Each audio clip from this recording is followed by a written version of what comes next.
किसी का भी दादा परदादा का अगर जमीन है और वो जमीन पुश्तैनी है यानी 100 साल से है, तो उस कंडीशन में क्या होगा। लेकिन 100 साल से जमीन है मेरे पास, ये कह रहे हैं कब्जा नहीं है, यानी इनके पास समस्या ये है कि कब्जा नहीं है लेकिन उनका कागजात जो है वो दादाजी के नाम से है, कागजात दादा के नाम से है।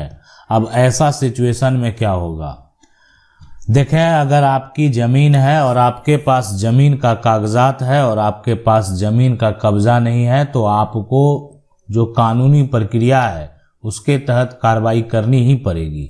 इसलिए या तो मान लेते हैं जबरन जाकर आप कब्ज़ा खाली करा सकते हैं, आपको अगर पता है ये ज़मीन है, लेकिन वहाँ अगर आप जबरन जाएंगे जो सामने वाले लोग हैं वो भी आपके ऊपर अटैक कर सकते हैं।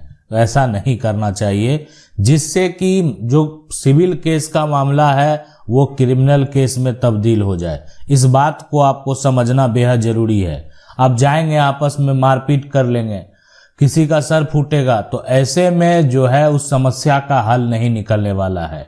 उस व्यक्ति को पता चले, और यहाँ पर प्रशासन के तरफ से भी वर्तमान स्थिति को देखते हुए ही फैसला दिया जाता है। अगर कोई व्यक्ति 100 साल से जमीन पर कब्जे में है तो उसका कब्जा बरकरार रखा जाएगा। तो इसलिए यहाँ पर आपको समझने की ज़रूरत है, जानने की ज़रूरत है। और अगर आपका भी ऐसा ही कुछ सवाल है, समस्या है, तो आप जो है कानून की 99 का कमेंट बॉक्स में जाएंगे, इसी प्रकार से आप अपना समस्या लिख सकते हैं। मेरा प्रयास रहेगा हम जल्द से जल्द आपको जो है समस्या का हल कराएंगे। आखिर क्या करना है, कैसे करना है।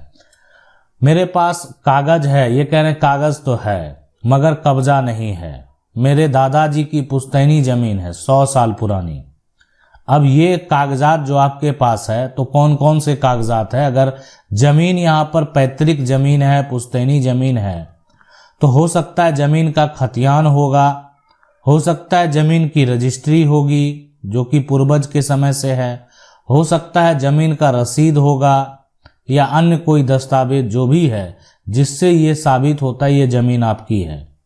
यानी ये आपको जो है आपके पास ये कागजात है, पूर्वज के समय का कागजात है, 100 साल पुराना कागजात है, लेकिन कब्जा कोई और करके रखा हुआ है। तो कब्जा कौन किया है इसकी जानकारी आपको खुद पता करना पड़ेगा।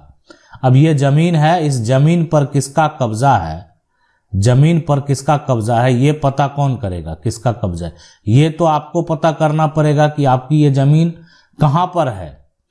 जो जमीन को आप ढूंढ रहे हैं, जिसके पास जो है यानी आपके पास जिसका कागजात है, वो जमीन कहाँ है वो खुद ढूंढना पड़ेगा, और जमीन पर किसका कब्जा है ये आपको पता लगाना पड़ेगा। दूसरी बात, आप जाकर पूछ भी सकते हैं उससे कि आपके पास इसका कोई कागजात तो नहीं है। हो सकता है कि कोई ऐसा कागजात हो यानी आपके पूर्वज के द्वारा जमीन उनको बेचा गया हो सकता है कि जमीन उनको दान में दिया गया हो या अन्य कोई भी कंडीशन हो सकता है। जाकर पूछ सकते हैं। अगर उनके पास कोई भी कागजात नहीं है तब आपके लिए एक विकल्प है। विकल्प ये है, रास्ते देखें बहुत सारे हैं। विकल्प ये है कि अब आपको यहाँ पर सिविल कोर्ट जाना पड़ेगा। सिविल कोर्ट में उस व्यक्ति के ऊपर जो है केस फाइल करना होगा, उसको नोटिस भेजना होगा कि ये व्यक्ति जो है ये हमारी ज़मीन को जबरन कब्जा कर लिया है, ये हमारी ज़मीन था, हम इस पे खेती करते थे, हमारे पूर्वज की ज़मीन है, हमारे दादा परदादा की ज़मीन है और उस पर जबरन जो है कब्जा कर लिया गया है। तो अब उस व्यक्ति को जवाब देना पड़ेगा कि आखिर वो किसी की प्रॉपर्टी में कोई अगर कब्जा करके एक तरह से है तो कब्जा किस लिए वो किया, किस आधार पर किया। जब उसके पास कोई कागजात नहीं था तो कब्जा क्यों किया, इसलिए इसको समझना बेहद ज़रूरी है। अब उसको जवाब देना पड़ेगा कोर्ट में, यानी जो व्यक्ति कब्जा किया है उसको जवाब देना पड़ेगा। अब उसका जो भी जवाब होगा यानी जो निर्णय होगा वो फैसले के बाद होगा। यानी फैसला जो भी है, अधिकांश फैसले आप देखें जिसकी ज़मीन, जिसके पास कागजात, जिसके पास प्रॉपर्टी का टाइटल, अधिकांश फैसले उसी के पक्ष में हुए हैं। कब्जाधारी के पक्ष में भी फैसला हुआ है, उस फैसले के बारे में भी हम आपको बताएंगे। और पहले बताए हुए भी हैं। इसके लिए आपको प्लेलिस्ट में जाना है, वहां पर सुप्रीम कोर्ट का फैसला है, वहां पर आप जाकर हाई कोर्ट का फैसला है, आप फैसला जो है यानी जजमेंट जो है वो देख सकते हैं, पढ़ सकते हैं। अगला है, हमको ये समझ में आ गया कि 50 साल पहले जो जमीन कब्जा कर लिया आप जमीन उसी का रह गया, ऐसा कुछ नहीं है। 50 साल पहले अगर कोई जमीन पर कब्जा कर लिया तो इसका मतलब नहीं है कि जमीन उसी की हो जाएगी। अब देखें, कोई ऐसा व्यक्ति है जिसका उसी जमीन से जीवन यापन होता है, उसी जमीन पर मान लेते हैं जमीन है और इस पर जो है वो व्यक्ति का मकान भी बना हुआ है, वो व्यक्ति उसमें रहता भी है, ये सब कुछ इसी में है, इसी जमीन के ऊपर। और जो व्यक्ति है इसके अलावा उसके पास कोई प्रॉपर्टी है ही नहीं। अब ये जो जमीन का टुकड़ा है वो जो आपकी जमीन है, तो आपके पूर्वज ने ही इसको जीवन यापन करने के लिए दिया। बहुत सारे कंडीशन होते हैं, लेकिन अगर सीधी बात किया जाए यहाँ पर कि कोई भी व्यक्ति है जमीन कब्जा कर लिया और उसके पास कागजात नहीं है तो उसका अधिकार नहीं होगा। हाँ, कुछ ऐसे कंडीशन हैं जहां पर उसको अधिकार प्राप्त हो सकता है। सर, रजिस्टर्ड बंटवारा 38 साल पुराना हो चुका है, यहाँ ISI जो है कैंसिल कैसे कराया जा सकता है जो फर्जी तरीके से कराया गया है नाबालिग की अवस्था में। देखें, मान लेते हैं फर्जी रजिस्टर बंटवारा है, 38 साल अगर पुराना है, 38 साल पुराना है, तो देखें किस प्रकार का रजिस्टर बंटवारा है। सबसे बड़ी बात है, ये देखना बेहद ज़रूरी है। अगर मान लेते हैं अब कोई ऐसा है कि जो सेल डीड पर हुआ, एक होता है कि उसको रजिस्टर्ड कराया गया, एक होता है कि नहीं स्टाम्प पेपर लेकर अपने में जो है आपस में सभी लोग बैठे और कुछ आप कह सकते हैं जो समाज के लोग हैं वो आए या जो एक प्रतिनिधि हैं उनके द्वारा जो है सपोर्ट किया गया उस पर, तो इस प्रकार का दस्तावेज तैयार किया गया है। तो देखें, जो बंटवारा का डॉक्यूमेंट है तो अगर वो अनरजिस्टर्ड तभी कहलाएगा जब उसका जो निबंधन कार्यालय है वहां से रजिस्ट्रेशन नहीं हुआ हो। अगर वहां से उसको रजिस्टर्ड करा लिया गया है तो फिर वो बंटवारा रजिस्टर हो जाएगा। या कोर्ट का कोई बंटवारा है, एक बार अगर हो गया तो फिर आप उस पर जो है लाइफ टाइम कभी दावा नहीं कर पाएंगे। जो कोर्ट ने एक बार बंटवारा कर दिया, दोबारा आप जो है वहां पर ठीक है उसी समय दिया जाएगा कि अगर आप संतुष्ट नहीं है आप अपील कर सकते हैं उस बंटवारा के लिए आगे, लेकिन आप अगर उसको स्वीकार कर लेंगे दोबारा उसी के लिए कभी कोर्ट नहीं जा पाएंगे। तो इसलिए इस बात को समझ लें। तो इसीलिए जो है फर्जी तरीके से अगर कराया गया है, आपको लगता है कि नहीं इसमें त्रुटि है, इस पर दावा किया जा सकता है, कर सकते हैं, आप किसी वकील से बात कर सकते हैं, उनको वो कागजात जो भी है वो दिखा सकते हैं किस प्रकार से हुआ है।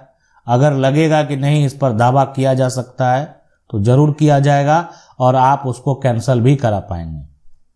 नाबालिग की अवस्था में बंटवारा यानी नाबालिग अगर कोई हिस्सेदार है, उसका कोई गार्जियन नहीं है, तो ये यहाँ पर आप देख सकते हैं सबसे बड़ा कंडीशन है जिसके अनुसार कोई दावा कर सकता है। जो जमीन मालिक है पैसा लेकर जमीन रजिस्ट्री नहीं किया है और जो पैसा दिया है वह जमीन पर कब्जा किए है, तो उसमें क्या होगा। देखें, मान लेते हैं ये जमीन है और इसका जमीन मालिक जो है, जमीन मालिक, इस बात को समझ लें। अब ये जमीन मालिक को जो है वो तो पैसा ले लिया, ठीक है, पैसा ले लिया। अब यहां पर जो है जो खरीदार है, खरीदने वाला है, वो इस पर कब्जा कर लिया, लेकिन कानूनी तौर पर जमीन मालिक यही है अभी तक। जब तक ये जमीन की रजिस्ट्री नहीं होती है, जमीन मालिक जो है यानी जमीन का रजिस्ट्री नहीं करते हैं, तब तक इस पर अधिकार जमीन मालिक का होगा। अब है कि पैसा ले लिया, रजिस्ट्री नहीं कर रहा है, तो प्रयास करें पहले आपको कि ताकि जमीन का रजिस्ट्री हो जाए। मान लेते हैं वो फिर भी नहीं करने को तैयार हैं, तो फिर आप जो है कानूनी प्रक्रिया में जा सकते हैं। इसलिए कि वर्तमान में आपका कब्जा है और आपके पक्ष के गवाह होने चाहिए। एग्रीमेंट अगर आपका है, आपने जो पैसा दिया है उसका एग्रीमेंट है, आपने जो पैसा दिया है वो अगर आप अकाउंट में उनके दिए हैं तो उस केस में आसानी से दावा किया जा सकता है। अब आप कहेंगे पैसा तो हम सारा कैश भी दिए थे, कोई प्रूफ नहीं है उसका, कोई सबूत नहीं है, कोई आपके पक्ष के लोग के गवाह भी नहीं है जो ये बात जो है स्पष्ट तरीके से देखे होंगे आपने पैसा दिया है। उस केस में यहाँ पर आपका दावा गलत हो सकता है, आप झूठे साबित हो सकते हैं। इसलिए कि जिसकी ज़मीन है अगर वो अब उसकी नीयत सही नहीं है, ठीक है मान लेते वो पैसा लिया होगा लेकिन उसकी नीयत सही नहीं है, लेकिन आप अपने जगह पर सही भी रहेंगे तो आपके पास यहाँ पर सबूत नहीं है, तो सबूत के अभाव में आप हार जाएंगे। इसलिए कि आपने पैसा दिया, आपने पैसा अकाउंट में नहीं दिया, आपने कैश में दिया, आपने कैश में पैसा दिया, किसी ने देखा भी नहीं। तो इसलिए इसको जानना समझना बेहद जरूरी है। आप यह बताएं कि अगर जमीन के कागज हमारे नाम से है और सरकारी दस्तावेज भी हमारे नाम से है लेकिन कब्जा हमारे किसी रिश्तेदार के पास है, उस जमीन को हम कैसे छुड़ा सकते हैं? देखें, जमीन जो है मान लेते हैं कि आपके नाम पर जमीन का कागजात है और जो भी सरकारी दस्तावेज है यहाँ पर वो भी आपके नाम पर है, ठीक है, सारा कुछ सही है, लेकिन कब्जा करने वाला कौन? देखें, कब्जा करने वाला रिश्तेदार अगर कोई कब्जा जमीन का कर लिया है ना तो उसका कोई मतलब नहीं है, ना कभी भी वो दावा नहीं कर सकता है। जमीन जिसके नाम है, जमीन का कागजात जिसके नाम है, जमीन उसी की होगी। हाँ, रिश्तेदार से तो अब मान लेते रिश्तेदार है जमीन छोड़ने को तैयार नहीं है, तो अब तो आप जो एक तरह से कोई भी किसी भी प्रकार का इस तरह के मामले में अगर आपके पास कागजात हैं तो पहले तो उनके खिलाफ आप एक FIR दर्ज करवा दें कि हमारे पास कागजात है और हमारे ये रिलेशन है, जबरन हमारी जमीन को कब्जा करके रखे हुए। कब्जा तो वो छोड़ना पड़ेगा उनका। हाँ, ये समस्या जो है आपको तब उत्पन्न हो जाएगा जिस रिश्तेदार की बात कर रहे हैं वह रिश्तेदार नहीं, वो हिस्सेदार है। यानी आपके नाम कागजात जरूर है लेकिन यहाँ पर जो आपका दावा है, आपकी जमीन को जो कब्जा किए हुए है वो आपके रिश्तेदार तो हुए ही, साथ में वो हिस्सेदार भी हैं, मतलब कानूनी तौर पर उनका उस प्रॉपर्टी में अधिकार है, हिस्सेदार हैं वो। तो इसलिए अब नहीं छोड़ने को तैयार है, FIR से मान लेते हैं तो फिर आप उसके ऊपर जो है केस फाइल कर दें, ठीक है। FIR करेंगे ऐसे ही उसके ऊपर स्टे लग जाएगा, जैसे ही जो है केस मजिस्ट्रेट के पास जाएगा स्टे लगेगा, नोटिस आएगा, उसके बाद जो है उसके ऊपर कार्रवाई की जाएगी। तो ये प्रक्रिया है, फिर भी छोड़ने को तैयार नहीं है तो मान लेते हैं मामला को आप चाहे तो कोर्ट में भी ले जा सकते हैं, सिविल कोर्ट में भी जो है केस फाइल कर सकते हैं। आप खुद टाइटल का दावा कर सकते हैं कि मेरी प्रॉपर्टी है, वो व्यक्ति जो है तो मेरा रिश्तेदार लेकिन हमारी प्रॉपर्टी को जबरन कब्जा करके रखा हुआ। कानून की 99 को अगर पहली बार देख रहे हैं तो चैनल को सब्सक्राइब करके जो बेल आइकन है उसको जरूर दबा लें। मिलते हैं अगले वीडियो में, तब तक के लिए जय हिंद।